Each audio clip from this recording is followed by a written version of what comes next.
गोलियों की आवाज़ें अभी भी कई लोगों के कानों में गूंज रही थीं।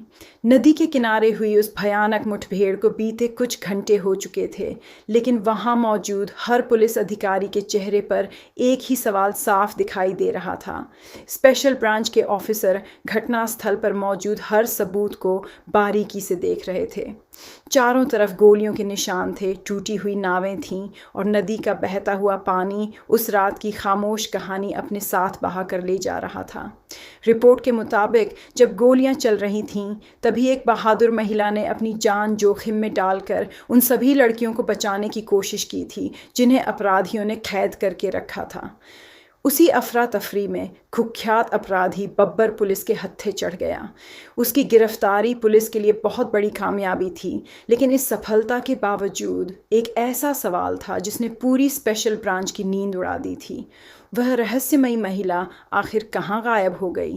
प्रत्यक्षदर्शियों का कहना था कि गोलीबारी के दौरान वह महिला नदी में कूद गई थी। कुछ लोगों ने दावा किया कि उन्होंने उसे तेज़ धार के बीच तैरते हुए दूसरी तरफ जाते देखा था, लेकिन जब पुलिस ने नदी के दोनों किनारों की तलाशी ली, जंगलों को खंगाला, आसपास के गांवों में पूछताछ की और अस्पतालों तक में जानकारी जुटाई, तब भी उसका कोई सुराग नहीं मिला। ऐसा लग रहा था जैसे वह महिला धरती से नहीं, हवा में गायब हो गई हो। जितनी ज़्यादा जांच आगे बढ़ रही थी, उतना ही यह मामला रहस्यमयी होता जा रहा था। स्पेशल ब्रांच के वरिष्ठ अधिकारी ने गंभीर आवाज़ में कहा, अगर वह महिला जिंदा है तो उसके पास ऐसी जानकारी हो सकती है जिससे पूरे गैंग का पर्दाफाश हो जाएगा, और अगर अपराधियों को पहले वह मिल गई तो शायद वह सच हमेशा के लिए दफन हो जाएगा। दूसरी तरफ पुलिस हिरासत में बैठा बब्बर लगातार मुस्कुरा रहा था। उसके चेहरे पर डर का नामो निशान नहीं था। पूछताछ करने वाले अधिकारी बार बार उससे उसी महिला के बारे में सवाल पूछ रहे थे, लेकिन हर बार बब्बर सिर्फ एक रहस्यमयी मुस्कान के साथ कहता, जिसे तुम ढूंढ रहे हो उसे ढूंढना इतना आसान नहीं है। वह अगर सामने आ गई तो सिर्फ मेरा नहीं, बहुत बड़े लोगों का खेल ख़त्म हो जाएगा।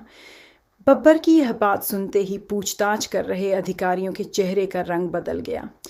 इसका मतलब साफ था कि मामला सिर्फ लड़कियों की तस्करी तक सीमित नहीं था।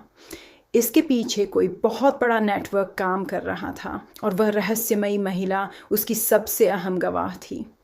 उधर शहर के एक शांत मोहल्ले में शालिनी अपने घर की रसोई में चाय बना रही थी। बाहर से देखने पर सब कुछ बिल्कुल सामान्य लग रहा था, लेकिन उसके चेहरे पर छिपी बेचैनी यह बता रही थी कि उसके मन में कोई ऐसा तूफान चल रहा है जिसके बारे में किसी को कुछ नहीं पता। तभी दरवाजे पर दस्तक हुई। उसने दरवाज़ा खोला तो सामने 2 स्पेशल ब्रांच के अधिकारी खड़े थे। एक अधिकारी ने सीधे उसकी आंखों में देखते हुए पूछा, क्या आपको पता है कि वह महिला नदी पार करके सुरक्षित किनारे पहुंच गई थी? यह सवाल सुनते ही शालिनी कुछ पल के लिए बिल्कुल शांत हो गई। उसके हाथ हल्के हल्के कांपने लगे। उसने खुद को संभालते हुए कहा, आप किस महिला की बात कर रहे हैं? मुझे कुछ समझ नहीं आ रहा। दूसरे अधिकारी ने उसकी हर हरकत पर नज़र रखते हुए कहा, हमारे पास जानकारी है कि वह महिला एक बेहद तेज तर्रार ऑफिसर थी। उसने अकेले ही कई लड़कियों की जान बचाई। क्या आप उसे जानती हैं? शालिनी ने नज़रें झुका लीं। उसने हल्की सी मुस्कान बनाते हुए जवाब दिया, अरे मुझे कैसे पता होगा, मैं कुछ नहीं जानती। उसकी आवाज़ सामान्य थी, लेकिन उसके माथे पर उभर आया पसीना उसकी घबराहट बयां कर रहा था। अधिकारी समझ चुके थे कि शालिनी कुछ न कुछ ज़रूर छिपा रही है। उन्होंने ज़्यादा दबाव नहीं बनाया और वहाँ से चले गए, लेकिन जाते जाते एक अधिकारी ने धीमी आवाज़ में अपने साथी से कहा, यह औरत सच जानती है, बस सही वक्त का इंतज़ार करो। अधिकारियों के जाते ही शालिनी ने राहत की सांस ली।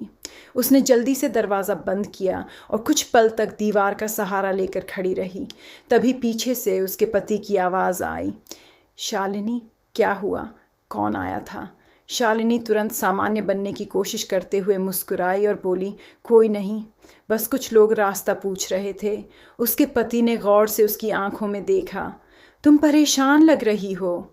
शालिनी ने बात बदलते हुए कहा, आप बैठिए, मैंने चाय बना ली है, अब मुझे खाना बनाने दीजिए। लेकिन उसके पति ने उसका हाथ पकड़ लिया। उनकी आवाज़ में अपनापन था। शालिनी, अगर कोई परेशानी है तो मुझसे छिपाओ मत। शालिनी की आंखें भर आईं। उसने धीमी आवाज़ में कहा, मैं आपकी पत्नी हूँ, आप पर भरोसा कर सकती हूँ। मैं आपसे बहुत प्यार करती हूँ और मुझे पता है कि आप भी मुझसे उतना ही प्यार करते हैं। इसलिए इस प्यार पर कभी शक मत कीजिए।